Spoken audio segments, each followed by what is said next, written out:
Hello everyone.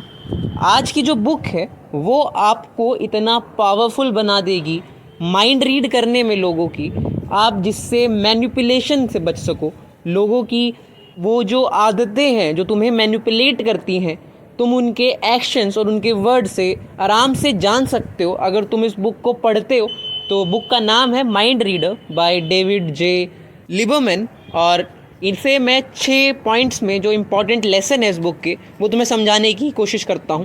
पहला जो point है वो है कि तुम जब किसी इंसान से बात कर रहे हो या तुम किसी इंसान से एक कन्वर्सेशन इनिशिएट कर रहे हो या सामने वाला तुमसे बात करने की कोशिश कर रहा है, तो तुम्हारा जो पहला फोकस है, तुम्हारा अटेंशन उसके बॉडी मूवमेंट के साथ साथ उसके वर्ड्स पर भी होना चाहिए। मोस्ट ऑफ द केसेस में एक चीज़ होती है कि हमारा ध्यान लोगों के वर्ड्स पर होता है पर उनके मूवमेंट्स पर नहीं होता है।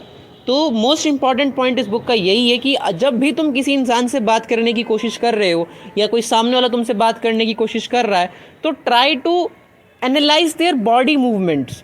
जैसे कुछ एक्शंस होते हैं जो कि दर्शाते हैं कि हाँ, ये इंसान मुझसे झूठ बोल रहा है या वो इंसान तुम्हें बहलाने की कोशिश कर रहा है। फॉर एग्ज़ाम्पल, अगर तुम कभी किसी इंसान से, नए इंसान से बात करो, अगर तुम्हें जानना है कि वो इंसान झूठ बोल रहा है नहीं बोल रहा है, तो उसकी आंखों पर ध्यान देना। जो उसकी आंखों के मूवमेंट होते हैं वो थोड़े से रैंडम होते हैं। जैसे उनकी जो मूवमेंट है, कभी इधर हो रही हैं आंखें, कभी इधर हो रही हैं आंखें, या वो एक अंडर कॉन्फिडेंट फील कर रहा है तुम्हारे सिर्फ उस ऑब्जर्वेशन की वजह से, कि जब तुम पहचान पाओगे उसे सिर्फ उसके बॉडी मूवमेंट को देखकर, तुम्हें ये चीज़ पता लगने लग जाएगी कि हाँ, ये इंसान कहीं ना कहीं झूठ बोल रहा है या कहीं ना कहीं अंडर कॉन्फिडेंट है। सिमिलरली ऐसे ही होता है जब, क्योंकि जो हमारा नेचर है, जो बुक के हिसाब से जो हमारा नेचर है, हम अपना नेचर कहीं ना कहीं किसी ना किसी कॉन्वर्सेशन में बता ही देते हैं बिना कुछ इंटिमिडेट हुए। जैसे किसी इंसान का नेचर ये है कि वो अंडर कॉन्फिडेंट रहता है, तो वो उसके एक्शंस तुम्हें बता देंगे कि हाँ, वो इंसान अंडर कॉन्फिडेंट है। सिमिलरली अगर वो कॉन्फिडेंट होने का प्रिटेंड कर रहा है कि हाँ वो कॉन्फिडेंट है, पर वो कहीं ना कहीं शुरुआत में तो कॉन्फिडेंट दिखेगा, पर एक टाइम आएगा जब उसकी जो एक्चुअल नेचर है वो तुम्हें उसके बॉडी मूवमेंट से पता लग जाएगा। सेकंड पॉइंट, कि अगर तुम्हें किसी इंसान को पहचानना है कि वो तुमसे झूठ बोल रहा है या नहीं बोल रहा है, मैं तुम्हें एग्जांपल देने की बात दे के समझाने की कोशिश करता हूँ। कभी ऑब्जर्व करना कि तुम्हें पता हो कि वो इंसान झूठ बोल रहा है और तुम उसे निकलवाना चाहते हो कि हाँ, ये इंसान झूठ बोल रहा है, तो देखो उसे कैसे कर सकते हो। पहली चीज़ ये कि जो भी इंसान झूठ बोल रहा होता है वो कहीं ना कहीं अपने पॉइंट्स को एक्सप्रेस नहीं कर पाता है। जैसे अगर कोई इंसान सच्चे में कि वो तुमसे सच्चा है, वो तुम्हें मुंह पर कहेगा कि यार ये सब मेरे साथ हुआ है और ये इसका कंक्लूजन है, वो तुम्हें कंक्लूजन, रिजल्ट, ऑब्जर्वेशन सब बताता है। पर सिमिलरली अगर कोई इंसान झूठ बोल रहा है तुमसे, तो वो कहीं ना कहीं जो इम्पॉर्टेंट एक्शंस हैं, जैसे टाइम, तुम्हारी उसकी लैंग्वेज, और सबसे इम्पॉर्टेंट चीज़ उसके जो इम्पॉर्टेंट इवेंट हैं उस झूठ में, वो कहीं ना कहीं मिसिंग होते हैं। जैसे कोई इंसान अगर तुम देख लो, अगर तुम्हें एग्ज़ाम दे रहे हो और तुम्हारा दोस्त है वो झूठ बोल रहा है, जो इंसान सच्चा है वो साफ कहेगा कि यार मेरा नहीं हुआ, यार मुझे वाला क्वेश्चन नहीं आता था, मुझे ये नहीं मैं ये नहीं कर पाया, ये वो तुम्हें एक्सप्लेन करेगा सब कुछ कि हाँ यार मेरे से ये नहीं हुआ। पर जो इंसान झूठा है वो दिखाना चाहता है कि उसका पेपर बहुत अच्छा हुआ है, पर उसका पेपर बहुत अच्छा नहीं हुआ है, तो वो कहेगा यार ये वाला नहीं आता था बस। और वो जितना ज़्यादा उस कॉन्वर्सेशन को अवॉइड करेगा, तो तुम्हें कहीं ना कहीं समझना पड़ेगा कि हाँ, और ये एग्ज़ाम की बात नहीं है, सिर्फ एग्जाम्पल देकर मैं तुम्हें समझाने की कोशिश कर रहा हूँ। मेन जो तुम्हारी लाइफ की बात होती है वो उस सिचुएशन को अवॉइड करता है नया टॉपिक लाकर, क्योंकि वो उसका वीक पॉइंट है, वो झूठ बोल रहा है। वो तुम्हें नहीं समझा पाएगा कि हाँ, कि मैं झूठ बोल रहा हूँ, और उसने वो अवॉइड करने के लिए एक नया टॉपिक लाया है जिससे कि तुम्हारा जो माइंड है वो पूरा का पूरा कहीं और शिफ्ट हो जाए, ना कि उस कन्वर्सेशन पे रहे। तो जो तुम्हारा झूठ बोलने का तरीका, अगर ये बात तुम अपने ऊपर भी अप्लाई कर सकते हो, अगर तुम्हें किसी इंसान से झूठ बोलना है तो ये चीज़ एक ध्यान रखना कि तुम वो जो झूठ बोल रहे हो वो इस तरह से बोलो कि उसमें इवेंट्स इंक्लूड हों, जैसे टाइम हो गया, प्लेस हो गई, लोग हो गए। हालांकि तुम्हें नहीं करना चाहिए, झूठ नहीं बोलना चाहिए, पर कई बार ऐसा होता है कि झूठ बोलना पड़ता है। तो अगर तुम झूठ बोल रहे हो, तुम अपने आप को भी ऑब्जर्व करना, तुम कहीं ना कहीं जो इंपॉर्टेंट इवेंट से तुम मिस करने लग जाते हो, तो तुम्हें वो नहीं करना है। अगर तुम्हें झूठ बोलना भी है तो जो इंपॉर्टेंट इवेंट है, चाहे तुम उसे कहीं ना कहीं से कनेक्ट करो या कहीं ना कहीं से वो बात लेकर आओ जो कि झूठ को सच्चा दिखे। जैसे अगर तुम्हारे पास, जैसे एक इंसान की टेंडेंसी है, अगर वो किसी इंसान, जैसे तुम झूठ बोल रहे हो और तुमने किसी तीसरे इंसान का नाम इंक्लूड कर लिया है, तो वो एक फेथ तुम उस इंसान के अंदर आने लगता है कि अच्छा यार ये वाला बंदा भी इंक्लूडेड था। अगर वो बंदा उसकी नज़र में बहुत सच्चा है तो तुम्हारा जो झूठ है वो भी कहीं ना कहीं सच लगने लगता है। तो समझो कि अगर तुम भी झूठ बोल रहे हो तो वो इम्पॉर्टेंट एक्शंस या इम्पॉर्टेंट टाइम, डेट, वो सिर्फ चीज़ें ना मिस करो, तो जिससे कि तुम्हारा झूठ ऑथेंटिक लगे। हालांकि मत बोलना, पर अगर तुम बोल भी रहे हो तो ये चीज़ माइंड में रखना। तीसरा पॉइंट कि देखो, तुमने समझ लिया पहले पॉइंट में कि बॉडी लैंग्वेज कैसे रीड करनी है। दूसरा पॉइंट ये हो गया कि तुम झूठ कैसे पहचान सकते हो। तीसरा पॉइंट ये है कि कोई तुम्हें गुमराह करने की, देखो डिफरेंस होता है गुमराह करना और झूठ बोलना। झूठ बोलना तुमने पूरी बात ही कॉन्ट्रडिक्ट कर दिया, तुमने बात पॉजिटिव को नेगेटिव में कर दिया। पर गुमराह ऐसे होता है, वो बात नेगेटिव कह रहा है पर वो उसका जो एटीट्यूड है वो पॉजिटिव है, वो तुम्हें उस राह से एक अलग करने की बातें करता है जस्ट बिकॉज कि वो चाहता है कि तुम गुमराह रहो। तो ऐसी चीज़ों से कैसे डील कर सकते हैं उसे ध्यान से सुनना। गुमराह होने में पहली चीज़ तुम नोटिस करोगे कि जो इंसान है वो जो टॉपिक है, जैसे अगर तुम किसी इंसान से बहुत ज़्यादा लगाव करते हो पर जो सामने वाला इंसान है वो तुम्हें आगे बढ़ना नहीं पसंद करना चाहता है कि तुम आगे बढ़ो अपनी ज़िंदगी में, तो वो तुम्हें गुमराह करने की कोशिश करता है। मेनली जो तुम्हारे रिश्तेदार होते हैं, फेक फ्रेंड्स होते हैं, या तुम्हारा एक वो कनेक्शन होता है जिसे तुम फील करते हो पर वो नहीं करता, और वो जेलस होता है। कुछ इंसान बहुत नेगेटिव होते हैं हमारी ज़िंदगी में, और उन इंसान से बचने का सबसे बड़ा कारण ये है कि अगर तुम उन इंसान से नहीं बचोगे ना, तुम अपनी ज़िंदगी में काफ़ी एक पीछे हो जाओगे।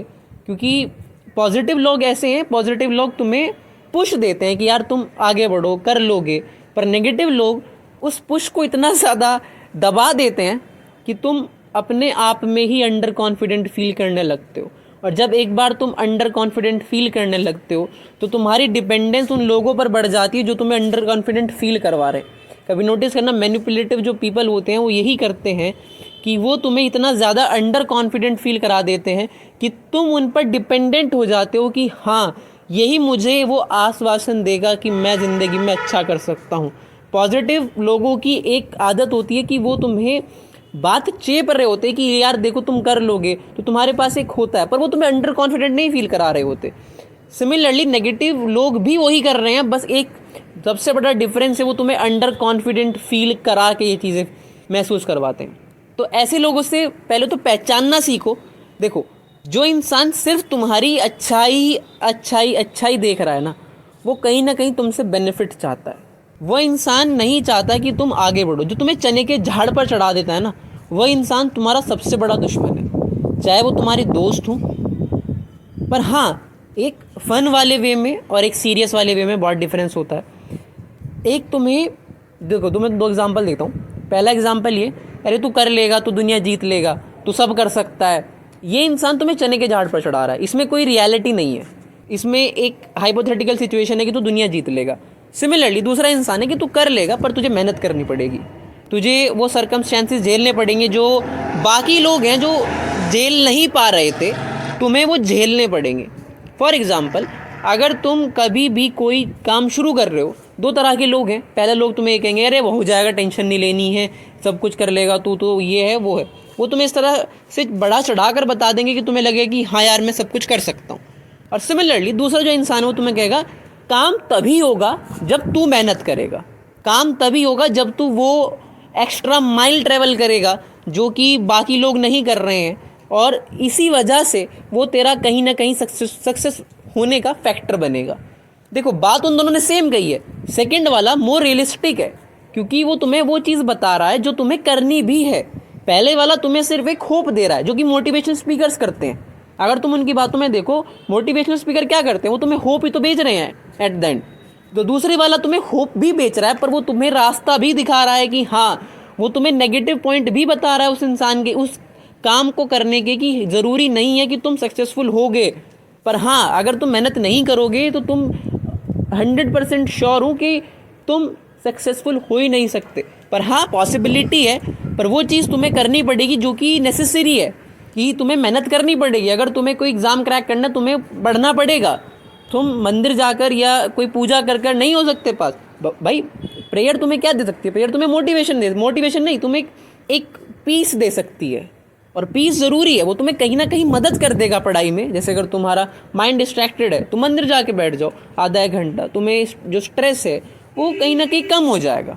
पर ऐसा नहीं है कि तुम मंदिर में ही बैठे रहोगे और तुम सोचोगे कि मैं पास हो जाऊँ, ऐसा नहीं होगा। वो तुम्हें पीस देगा। मंदिर एक बहुत अच्छी जगह है, जाना चाहिए, पर सिर्फ मंदिर जाना, किताबों को पढ़ना भी नहीं, तो वो एक गलत चीज़ है। तो मंदिर जाओ, किताबें पढ़ो, और होता है बहुत अच्छी बात, नहीं होता है तो नहीं, वो अलग बात हो गई। तो ये चीज़ कि दूसरा इंसान तुम्हें वो नेगेटिव पॉइंट भी बताएगा, और जो इंसान तुम्हें कहीं ना कहीं गुमराह करना चाहता है वो तुम्हें सिर्फ चने के झाड़ पर चढ़ाता है। तो समझो कि डिफरेंस कहाँ है। तो उस इंसान के साथ रहो जो तुम्हें तुम्हारा चेहरा भी दिखाता रहे कि देख, आईना देख, तू अभी कमियां हैं तुझमें अभी वो चीज़ें लैक करती हैं, पर इन अ रिस्पेक्टफुल वे, कि वो तुम्हें बता तो रहा है चीज़ें, पर वो तुम्हें डीमोरलाइज नहीं कर रहा है। और जो दूसरी चीज़ देखो, 3 तरह के लोगों से हमेशा बचना। जो डीमोरलाइज कर दे उनके साथ भी रहना नहीं है, जो बिल्कुल नेगेटिव है, जो कभी सोच ही नहीं सकते कि तुम अच्छा कर सकते हो, उस इंसान से तो सबसे पहले बोरा बिस्तर बांध के अलग हो जाओ। वो तो ज़िंदगी में तुम्हारा भी नुकसान करेंगे, और अपना तो वो कर ही रहे हैं। दूसरा, बहुत ज़्यादा पॉजिटिव लोगों से, जो कि पॉजिटिव और हाइपोथेटिकल लोगों से, कि मैं कर लूँगा, तुम कर सकते हो, तुम बिना मेहनत के कर लोगे, या जो कि एक अलग ही हाइपोथेटिकल सिचुएशन में रह रहे हैं और उन्हें पता है कि वो गलत कर रहे हैं, पर वो एक्शन नहीं ले रहे हैं। जैसे उन्हें पता है कि उनकी ज़िंदगी का कुछ होने नहीं वाला है, घर बैठे हुए हैं पूरा दिन, लेज़ी हैं, पर वो काम नहीं करना चाहते और सोच रहे हैं कि उनकी ज़िंदगी एकदम से सही ट्रैक पर आ जाएगी। वो इंसान भी तुम्हारे लिए हार्मफुल है। तीसरा जो इंसान है, उनके साथ तुम रहने की कोशिश कर सकते हो, उन्हें चेंज कर लो थोड़ा। वो इंसान फिर भी ठीक है इन दोनों से, जो थोड़ा लेज़ी है पर उसे काम की टेंशन है। उसे पता है कि नहीं यार, अगर ये सब चीज़ें नहीं हुई तो आगे फ्यूचर का कहीं ना कहीं थोड़ा रिस्क है, और उसे ना अपनी इम्पोर्टेंस पता है, उसे पैसे की इम्पोर्टेंस पता है, उसे फीलिंग्स की इम्पोर्टेंस पता है। ऐसे इंसान के साथ रहना शुरू करो तो तुम्हें समझ में आएगा कि लाइफ थोड़ी डिस्टर्बिंग ज़रूर है, पर इतनी बुरी भी नहीं है। क्योंकि पॉजिटिव वाले में तुम हाइपोथेटिकल में रहोगे और नेगेटिव वालों में हमेशा अंडर कॉन्फिडेंट रहोगे। तो समझो, गुमराह करने वाले लोग, पॉजिटिव वाले भी गुमराह कर रहे हैं पूरी तरह से, और नेगेटिव वाले भी गुमराह कर रहे हैं। तो ऐसे इंसान के साथ रहो जो तुम्हें आईने की तरह देखे, कि सिंपल, जो तुम्हारी बुराइयां हैं तुम्हें बुराइयां बता रहा है, जो तुम्हारी अच्छाइयां हैं वो तुम्हें अच्छाइयां बता रहा है। अब देखो, ये जो तीसरा पॉइंट था मैंने तुम्हें इतने अच्छे से समझा लिया, जो बाकी 3 पॉइंट है वो बहुत आसानी से हो जाएंगे। चौथा पॉइंट ये है कि जो भी नाखुश इंसान है वो उस इंसान के साथ वो कनेक्शन नहीं बना पा रहा है जिसके साथ वो बनाना चाहता है। और यही एक मेन रीज़न है आधे से ज़्यादा हमारी ज़िंदगी का थोड़ा थोड़ा ख़राब होने का, कि हम कहीं ना कहीं लोगों को चेज़ कर रहे हैं। हम ये नहीं चाहते कि लोग हमसे दूर जाएं, और वो डर है, वो कहीं ना कहीं डिपेंडेंस कह सकते हो तुम उस इंसान पे, चाहे वो मैनिपुलेटिव हो या चाहे वो तुम्हारा इमोशनल हो। हम लोगों से दूर जाने की एक टेंडेंसी है जो हमारे अंदर, हम वो नहीं मानते हैं कि लोग हमसे दूर हो सकते हैं, और हम चेज़ भी उन लोगों को करते हैं जो हम नहीं बन पाए। एग्ज़ाम्पल, जो कि तुम उस इंसान को ही चेज़ करोगे जो इंसान ने एक हाइट अचीव कर ली है जो कि तुम नहीं कर पाए, और वो चीज़ इतनी ज़्यादा दुखद है कि मान लो कोई इंसान कुछ बनना चाहता था XYZ, और उसी दूसरा इंसान वो बन गया, वो पोजीशन उसने एक्वायर कर ली है।